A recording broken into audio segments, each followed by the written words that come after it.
So you have precisely 1 week to make the most out of the best hard armor spheres farming method that Capcom just added in the game. It also seems that the Nightflower farming method is kind of back. We're gonna talk about all of that in this video, plus a few other farms, so let's jump right in. But the moment you jump in game, go ahead and check out the new mission called Tongue-Tied against the Tempered Chotacabra. It's available right now in the events quest tab, and you can go ahead and complete it up until March 18. And you can repeat this as many times as you want. I've done some testing and it seems to guarantee at least one hard armor sphere per run, as well as at least a couple of advanced armor spheres per run. So this includes both the 1000 points ones as well as the 200 points ones respectively. Which means you can now go ahead and upgrade your gear much easier. It's going to be by far the fastest method compared to anything else that we currently have in the game, given the fact that taking down the Chotacabra only takes 1 to 2 minutes at max with your build. And as you can see right here, the cost for some of these can actually be quite high. So even in the case of the hard armor spheres, to fully max out some of the high rank armor, you may need up to 31 hard armor spheres, or the equivalent of 31,000 points. If we were to compare this with the advanced armor spheres, you pretty much need 192, and that doesn't even bring you close to the maximum level. So in this case, that's going to help a ton, as you can get at least 50 extra defense from fully maxing out all of your high rank gear that you currently have. So that's going to be a very good amount of extra damage mitigation. And from my calculations, it seems that since we can get about 1 to 2 per every 2 minutes, I think that it's very feasible that within an hour you can easily get at least 30 hard armor spheres, but realistically it should be closer to 40, 50, even 60 if you can complete that run way quicker than 2 minutes. And the thing about the quest is that it doesn't seem that there is any other event in March that guarantees hard armor spheres. Once the 18th drops, we're gonna have 3 new event quests, but those are going to be mainly for decorations as well as a new headgear. And towards the end of March, start of April, we're just gonna get another expedition headgear and some food ingredients over there, but that's going to be pretty much it up until the 1st of April. Maybe from that point on, we're gonna get even more other spheres. I really hope for an event that gives us heavy versions, as that's going to be the best of them all. However, if you do see this video later down the line, or if you want an alternative method, we already talked about one that's very solid and can easily give you anywhere between like 10 to 20 per hour, maybe way more.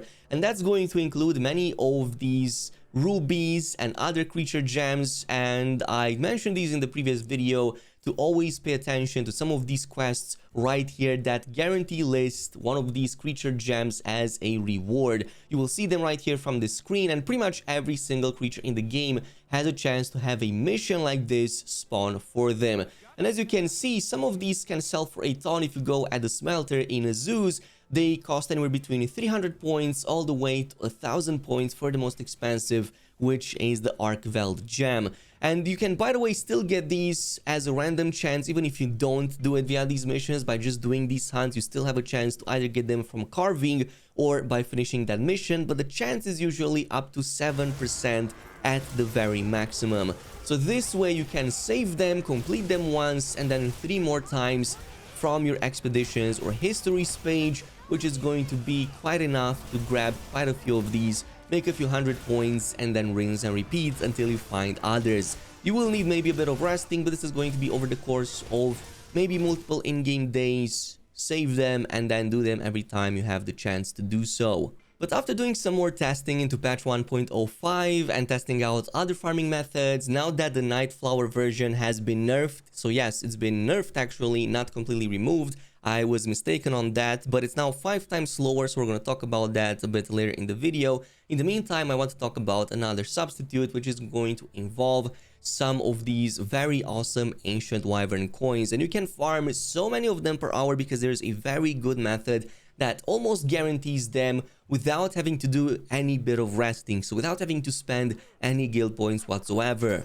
So this method right here is going to give you roughly 5 all the way up to 8 of these Wyvern tokens every 2 minutes, depending how quick you are. You can reduce that to 1 minute and 30 seconds, but within an hour you can definitely get at least 60 So let me show you what this method includes. We're going to use 3 maps. This includes Scarlet Forest, Ruins of Wyveria, as well as Windward Plains, but you can also add Oil Well Basin in the mix. And the only thing you have to do is fast travel to some locations and collect either the creature or the coin directly from the ground. So we're going to start right here at Area 8. We can collect 3 coins very easily just from this location. So this is going to be its location on the map, in case you haven't seen it before. The first one is going to be the small crab that appears right here at this ledge. You're going to see it from afar, so make sure that you grab it right away as it tends to flee. Also, paying attention to the opposite side, you should see another coin shining right from the distance. So in this case, we can grab the second one by just jumping over here next to the water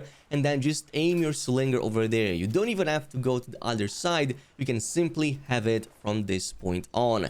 And once we're done with this, technically there's a third one which you can have by just exiting the waterfall cave and going up this tree right here all the way at the top. Luckily, that's going to be very quick with the Sacred, and you should find it right here in the very middle of this smaller hill.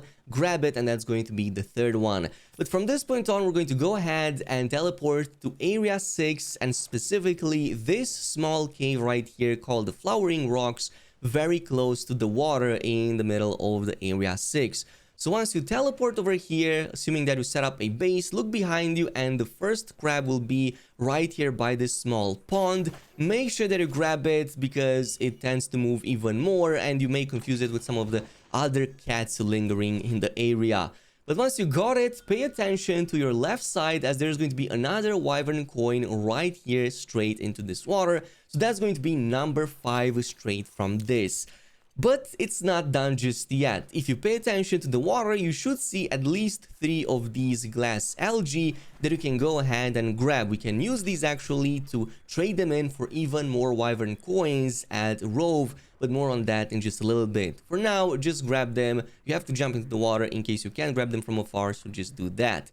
Once you have done this, the next section is going to be right here in the plains, specifically area number 14, which is going to be very close to the Balahara final resting place. Once you drive it at the end of its combat, you can just enter this small sort of tunnel and eventually reach the camp area. But once you are at the camp, look in front of you or behind the tent basically, and we're gonna circle around a little bit to these small puddles. You should see another crab pretty much spawning all the time right here. Again, grab it right away. From this point on, in theory, you should have at least 2 more in the area by going to the opposite side of the tunnels into swimming sections. So the first one is going to be jumping through the first. The moment you do the loop over here, you should see it right here on these smaller rocks. But for me, unfortunately, right now, it didn't spawn. Second one is going to be right further ahead. So just move forward and progress to the second pond. Jump and swim inside, and it's going to be again in the middle section on one of those smaller platforms. But again, unfortunately for me, it doesn't seem to spawn that often. So yeah, if you would have been lucky, that's easy 8 coins by this point, but we can actually get a 9th one, and that's going to be right here at the ruins of Wyveria. A very simple one if you go over here at Area 8, Gap in Rubble, basically almost middle section as you descend into the underground. But once you are spawned over here, immediately take a look at the bone piles right behind you and immediately grab the crab next to it. This guy is almost always going to spawn over here, but it's going to despawn very quickly too, so make sure that you don't wait too long after the loading screen. And from this point on, we can just teleport back to Area 8 in the Scarlet Forest, rinse and repeat, and as you can see, the crab guy is back again as well as the coin. So we can go ahead and do all of this all over again, from one location to the next. Skip any of them that you may find unnecessarily long, so you can pretty much get a ton of these in just a couple of minutes. And you can go ahead and then give in the Wyvern coins. Basically, this is going to give you, for 30 coins, one of those gold tickets. So I'm gonna get 2 for the 60 that I can afford right now. Yes, it's not gonna be the quickest, but you can also trade them in for some of the other things or do it in between your other farming sessions. Plus, you can get more ancient Wyvern coins by just talking to Rove right here, which is going to accept some of that goblet weed that you just fished from the water, so you can go ahead and make some extra over there on top. But like I said before, the Nightflower farming method is not completely gone, it's just that it's way slower, about 5 times slower, because now you have to wait for 5 minutes and spawn it normally into the open world. So here's what you need to know. First of all, after patch 1.05, if you restart the game, you're going to still get a guaranteed full moon on the first day no matter what. What changed instead is that now when you start a mission, such as the Balahara missions we used in before the patch 1.05, those will no longer give you the same moon phase. Instead, it's going to always be randomized, and almost never will it be another full moon. It's pretty much now hard-coded into that quest. And this is going to go for every single quest out there as far as the ones that I've tested are concerned. So what this means now, our only chance is to actually trigger a full moon the normal way and then collect them in the normal world without involving any mission starts whatsoever. So if you still want to complete this method but a bit slower, here's what you need to know. First of all, you will need to set your timer right now to evening. The environment / weather don't really matter at all. It doesn't matter if you pick inclemency, fallow, plenty, but I still suggest plenty because you can more clearly see the moon up in the sky to better know its phase. Once you have set it to that evening, go ahead and save the game right here. And then go ahead and quit it altogether. Close off the application entirely. What we're going to do right now is completely restart the game and go into a private lobby, which just like before patch 1.05 is going to still put you in a full moon. You can verify that by just waiting a bit outside until it transitions from evening to nighttime, and you will notice every single time that a full moon will always spawn. And what we're going to do now is take advantage of this and go to the same areas as before, either area 3 as well as area 10. So going to area 3, if you sit here the moment you log back into the game and wait for about 5 whole minutes as the game transitions from evening to nighttime, you will inevitably see the flowers spawning once again. So this is something that I've tested over and over, and it still is possible no matter what, as long as you wait the 5 minutes. That's how long it takes to transition from the evening you set before restarting the game to the nighttime once you got back to it. And then you can also go to area 10 and grab the second one, and yeah, that's pretty much going to be the method. The only problem is now that you're going to now have to set the time to evening again and then save and quit and restart the application to repeat the first 3 steps once again, which may or may not be worth it to you any longer because it both consumes 300 guild points per repeat as well as having to wait the 5 minutes, which means at the maximum you can get like 20 to 25 of those pollens per hour, which is way lower than it used to be before, but it's still not like the worst of the worst things that could happen. You could maybe mix this in between with some of your other farming methods as you complete them.